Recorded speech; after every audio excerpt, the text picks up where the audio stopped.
Well, hello there. I'm Dr. Bosky, the creative director for Interstellar Sentinel, and I thought I would give you a quick tip on controls for folks that are using the game controllers with an analog stick, right? So here, you might not be able to see it. Let me see if I can do this. All right, yeah, we do this. All right.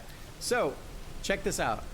I can give the stick just a tiny bit of input, and look how slow I can move all the way up. So we have this beautiful range. I call it silky smooth analog stick controls.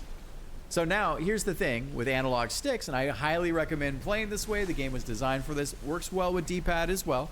As you can see here, like that's me with the keyboard, right? So you can do micro dodging, you can stutter step dodging and work through that. We can talk about that stuff a little bit later.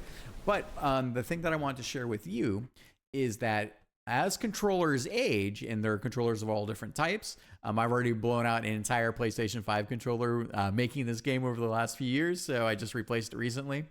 Your analog stick will become older, and if it becomes older, there's this thing called stick drift, which means that your character will move by itself because it's picking up a little bit that analog range.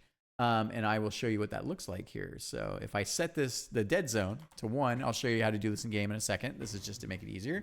And I start. So now, check it out. Not pressing the analog stick at all. I can almost get it to calm down, but you can see that the Dr. Bosky, the main character, is moving on their own. So I've set a default value. 6 is very good in my mind, not 56. And if you switch over to the game, hello game, let's do it. All right, cool. We'll launch the demo here. And you have your controller plugged in. You go down to settings, and you go down to controls, and then you go down to controller. And then you have this thing called dead zone. You saw that I set it to 6.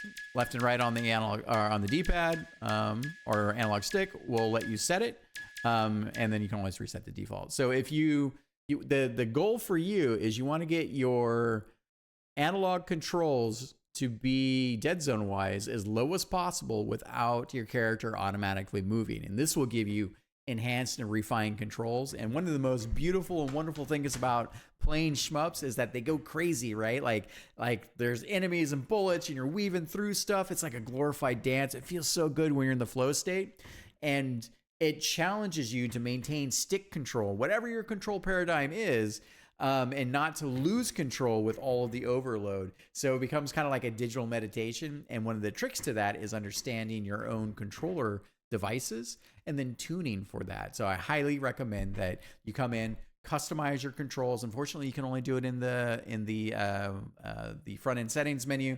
But if you want to compete and you want to improve your game, this is not just for my game, but for all games. This is a little pro tip for you. All right, see you next time.